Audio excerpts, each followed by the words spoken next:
Bismillahirrahmanirrahim. Assalamualaikum warahmatullahi wabarakatuh.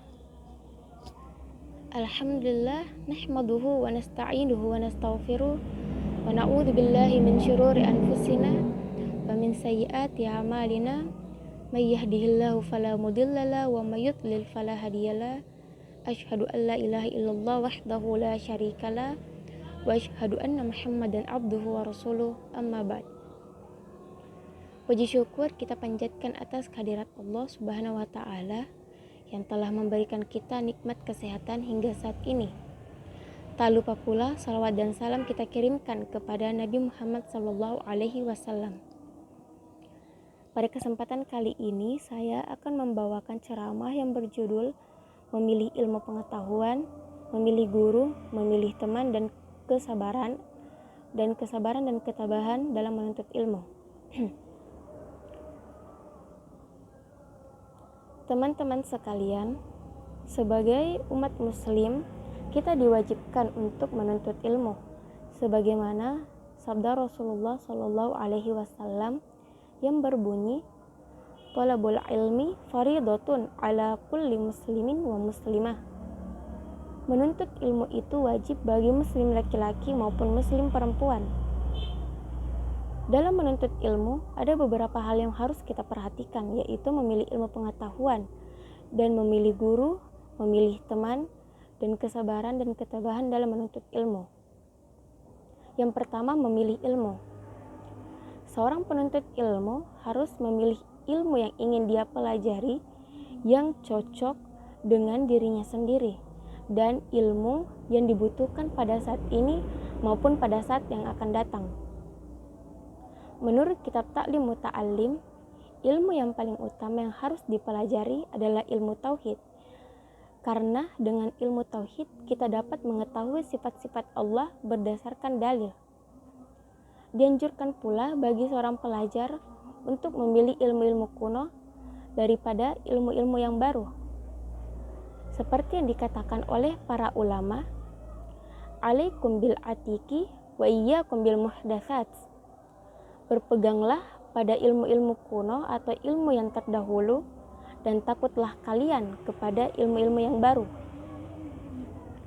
Ilmu-ilmu kuno dalam hal ini adalah ilmu agama yang berasal dari Rasulullah SAW, sahabatnya, dan orang-orang yang mengikuti beliau, seperti ilmu tauhid, ilmu akhlak, dan ilmu fikih.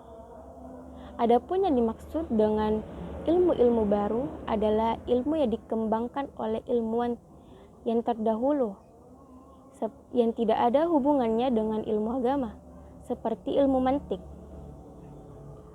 Kemudian, menurut Rasulullah SAW, dalam menuntut ilmu itu kita harus menghindari yang namanya perdebatan, karena dengan debat akan menjauhkan seorang yang mencari ilmu, seorang penuntut ilmu akan menjauhkan diri mereka dari pemahaman. Kemudian menyanyiakan umur, mendatangkan keresahan atau kegundahan, dan mendatangkan permusuhan dari kedua belah pihak. Yang kedua, memilih guru. Menurut Abu Hanifah, guru yang harus kita pilih itu adalah guru yang memiliki akhlak mulia, guru yang waro, bijaksana, dan akan lebih baik pula apabila guru tersebut telah berumur atau sudah tua. Adapun yang ketiga yaitu kesabaran dan ketabahan dalam menuntut ilmu. Kesabaran dan ketabahan adalah pokok dari segala urusan, tetapi jarang orang yang memiliki sifat-sifat tersebut. Sebagaimana yang telah dikatakan dalam syair, yaitu likullin ila sya'wil ula harakat. Setiap orang pasti memiliki hasrat untuk memperoleh martabat yang mulia. Walakin azizun fir rijali sabat. Namun jarang sekali orang yang memiliki sifat sabar, tabah, tekun, dan ulet. Ada juga yang berkata bahwa keberanian adalah kesabaran menghadapi kesulitan dan penderitaan. Oleh karena itu, seorang pelajar harus berani bertahan dan bersabar dalam menuntut ilmu, baik dalam menuntut ilmu duniawi maupun akhirawi. Contohnya apabila kita sedang mempelajari sebuah kitab, kita tidak boleh berpindah-pindah sebelum tamat. Kemudian tidak boleh berpindah-pindah guru, dari guru satu ke guru yang lainnya. Tidak boleh berpindah-pindah ilmu dari ilmu yang satu ke ilmu yang lainnya, karena ilmu yang sebelumnya belum tentu dia pahami. Kemudian tidak boleh berpindah-pindah dari daerah yang satu ke daerah yang lainnya, karena itu akan membuang-buang waktu.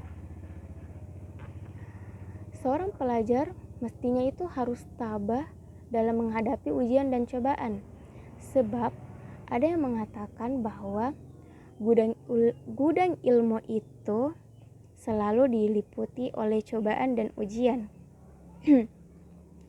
Seperti yang dikatakan oleh Ali bin Abi Thalib, ketahuilah kamu tidak akan memperoleh ilmu kecuali dengan 6 perkara, yaitu berpikir, semangat, sabar, memiliki bekal, petunjuk atau bimbingan dari guru, dan waktu yang panjang. Kemudian yang terakhir yaitu memilih teman. Dalam sebuah syair dikatakan bahwa anil mar'i la tas'al wa basir qarinah. Jangan bertanya tentang kelakuan seseorang, tetapi lihatlah siapa temannya. Fa innal qarina bil muqarini yaqtadi. Karena orang itu biasanya mengikuti temannya.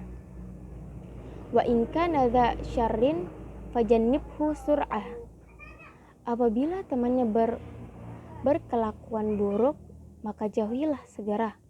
Apabila temanmu berkelakuan buruk, maka jauhilah segera. Wa in kana dza khairin faqarinhu taqtadi. Dan apabila berkelakuan baik, maka bertemanlah dengannya.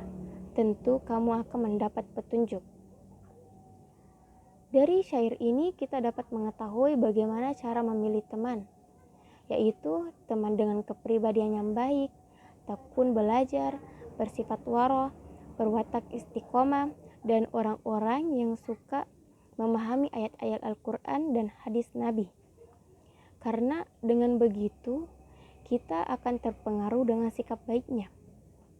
Begitu pula dengan sebaliknya, apabila kita berteman dengan orang yang berperilaku berkepribadian buruk, maka kita juga akan terpengaruh dengan sifat buruknya, seperti malas, banyak bicara, suka merusak, dan suka memfitnah. Seperti yang pernah disabdakan oleh Rasulullah Sallallahu Alaihi Wasallam yang berbunyi, kullu maulidin yuladu ala fitratil Islam illa anna abawahu yuhawidanihi wa yumajjisanihi. Setiap anak yang dilahirkan itu dalam keadaan suci. Kedua orang tuanya lah yang menjadikan dia sebagai Yahudi dan Nasrani. Maksud dari kata orang tua di sini bukan bahwa hanya ditujukan ayah dan ibu, tetapi sebenarnya dapat kita artikan sebagai orang-orang yang terdekat seperti saudara dan teman. Ada pula kata-kata hikmah yang berbahasa Persia yang bisa kita artikan bahwa teman yang jahat itu lebih bahaya daripada ular berbisa, karena teman yang jahat itu akan menjerumuskan kita ke dalam neraka jahanam. Oleh karena itu, bertemanlah dengan orang-orang yang baik, karena mereka dapat menyebabkan kamu masuk ke dalam surga. Sekian yang bisa saya sampaikan. Apabila ada kesalahan, mohon dimaafkan. Wabillahi taufik wal hidayah. Wassalamualaikum warahmatullahi wabarakatuh.